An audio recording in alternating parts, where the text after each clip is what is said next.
माननीय उप मुख्यमंत्री राजस्थान सरकार दिया कुमारी जी, आदरणीय आयुषी केतकर जी, आदरणीय सरिता वगाटे जी, डिप्टी मैनेजर ब्रह्मोस,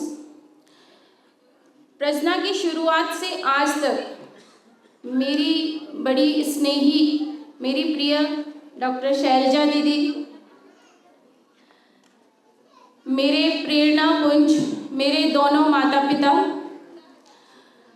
मेरे जीवन साथी पंकज जी, यहाँ आए हुए प्रजना वॉलेंटियर्स, यहाँ आई हुई सभी बहनें, मैं आप सबका अंतःकरण की गहराइयों से स्वागत करती हूँ, अभिनंदन करती हूँ। मेरा जन्म उत्तर प्रदेश के गोकुल में हुआ था। जी हाँ, ये वही गोकुल है जहाँ पर भगवान कृष्ण ने बचपन में खेल खेल में बहुत सारे राक्षसों को परलोक भेज दिया था। जी हाँ, वही भगवान कृष्ण जिन्होंने रजस्वला द्रौपदी का चीर बचाया था। ये जो महावारी है, ये जो रजस्वला धर्म है, पीरियड्स जो आज की भाषा में इसे हम कहते हैं, इस पर कार्य करने का जो बीज है, ये वहीं से आया हुआ है। प्रजना क्या है? प्रजना क्यों शुरू हुआ और प्रजना का आखिर अर्थ क्या है? बहुत सारे सवाल, बहुत सारे प्रश्न आपके दिमाग में होंगे। प्रजना फाउंडेशन की शुरुआत 2018 में की थी, लेकिन तब ये ऐसे ही चल रहा था और 2019 जनवरी में प्रजना फाउंडेशन एक बड़े वृक्ष के रूप में साकार हुई। उससे पहले प्रजना का शाब्दिक अर्थ क्या है? प्रजना का शाब्दिक अर्थ है बुद्धिमत्ता और देवी सरस्वती का सृष्टि निर्मात्री स्वरूप। स्त्री जीवन की सर्वोत्कृष्ट उद्देश्य क्या है? स्त्री जीवन का सर्वोत्कृष्ट उद्देश्य है कि ये सृष्टि आनंद में रहे। लेकिन ये सृष्टि आनंद में कैसे रहेगी जब तक वो स्त्री स्वयं ही आनंद में नहीं रह पाएगी। और स्त्री आनंद में तब रह पाएगी जब उसकी स्वयं का स्वास्थ्य स्वस्थ रहेगा। वो स्वस्थ रहेगी तभी वो इस समाज को आनंद दे पाएगी।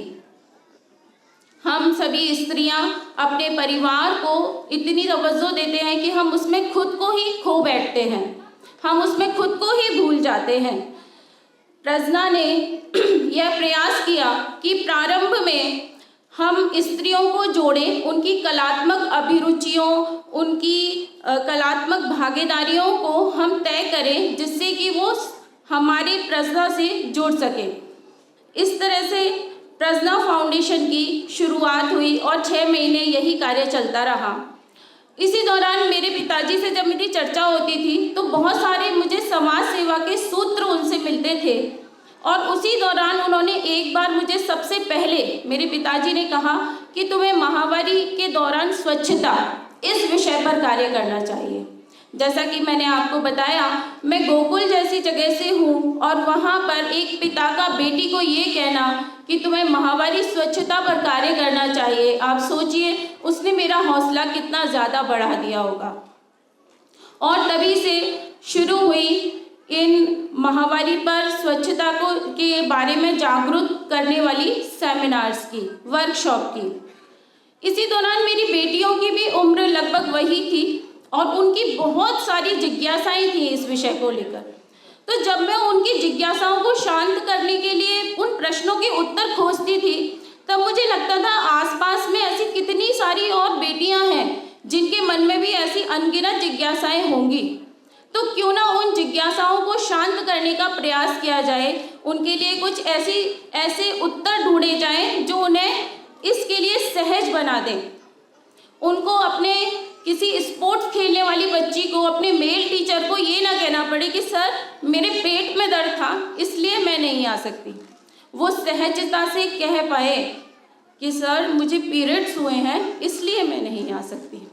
इस सहजता को सभी के अंदर आगे लाने के लिए हमने शुरुआत की किशोरी कार्यक्रम की और आज ब्रह्मोस के सहयोग से हम प्रोग्राम किशोरी को, प्रोजेक्ट किशोरी को विधिवत तरीके से लॉन्च कर रहे हैं। और इस प्रोजेक्ट के अंतर्गत आगे हम 100 से भी ज़्यादा अवेयरनेस वर्कशॉप करेंगे और 100 से भी ज़्यादा ऐसे कार्यक्रम करेंगे जहां पर हम ये किट, हाइजीन किट जो हमने बनाई हैं, इनका वितरण करेंगे।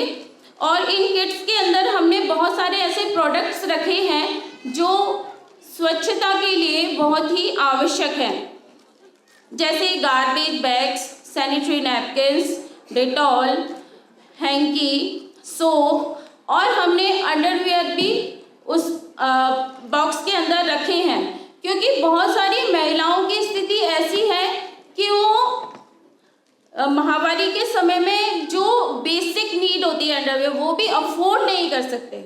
तो हमने इस समस्या को समझा और ये समस्या को समझ के हमने हाइजीन किट एक बनाई है, जिसका हम आज से वितरण स्टार्ट करेंगे और आगे 3 महीने तक ये प्रोग्राम हमारा चलता रहेगा। इसी दौरान मैं आपको अभी यहाँ पर हॉल में जितनी भी महिलाएं बैठी हैं, उन सबके साथ बचपन में निश्चित ही कोई ना कोई ऐसी घटना हुई होगी जब उन्हें लगा होगा कि क्यों ये पीरियड्स मुझे ही होते हैं, पुरुषों को क्यों नहीं होते हैं। ये सवाल कभी ना कभी सभी महिलाओं के दिमाग में आया होगा जब वो बच्चियां थी। ऐसी ही एक घटना मेरे साथ हुई जब मैं 12वीं क्लास में पढ़ती थी। वहाँ पर मेरा एग्ज़ाम था, 12वीं में बोर्ड के एग्ज़ाम होते थे और वहाँ चेकिंग हो रही थी। मुझे पीरियड्स चल रहे थे। टीचर ने समझा कि मैं कुछ नकल का सामग्री लेकर आई हूँ और उन्होंने मेरी चेकिंग शुरू कर दी। उन्होंने कहा, नहीं तुम झूठ बोल रही हो, तुम नकल की सामग्री लेकर आई हो। 20 मिनट उन्होंने मेरे ख़राब कर दिए, लेकिन मैं उनको ये नहीं कह पाई कि नहीं मैम मुझे पीरियड्स हुआ है, जबकि वो एक महिला ही थी मेरे सामने। ये स्थिति है असहज होने की। जैसे ही मैं माहवारी कहती हूँ मेरी आवाज़ में अलग सा कंपन होता है, जैसे ही मैं पीरियड्स के बारे में बात करती हूँ मेरे सामने, मेरे आसपास बैठे लोग असहज हो जाते हैं। हमें इसी असहजता को सहजता में बदलना है और इसके लिए मैंने सोचा कि अगर उस समय उस स्कूल के अंदर कोई ऐसा क्लब होता जो मेरी उस बात को उस टीचर तक पहुंचाने में सहायता कर पाता, तो शायद मेरे वो 20 मिनट खराब नहीं होते और मेरा एग्ज़ाम अच्छा होता। तो इसी विषय को लेकर आज हम शुरू करने जा रहे हैं किशोरी क्लब। हम जिन भी बस्तियों में जाएंगे, हम जिन भी स्कूलों में जाएंगे, हम जिन भी कॉलेजों में जाएंगे, वहाँ पर हम एक किशोरी क्लब की स्थापना करेंगे, जिसमें कुछ 8 से 10 बच्चियाँ उसी स्कूल या कॉलेज की होंगी, जो उस स्कूल और कॉलेज की उन बच्चियों की समस्याओं को सुनेंगी जो महामारी की इन समस्याओं से ग्रसित है या जो अपने परिवार में, जो आसपास में इन सब चीज़ों को नहीं बता पा रही हैं। तो आज से हम किशोरी क्लब का भी विधिवत प्रारंभ करेंगे और आगे प्रजना फाउंडेशन का यही एक लक्ष्य है कि सिर्फ जयपुर में ही नहीं, हम पूरे राजस्थान में ये किट बांट सकें और इस असहजता को सहजता में बदल सकें। धन्यवाद।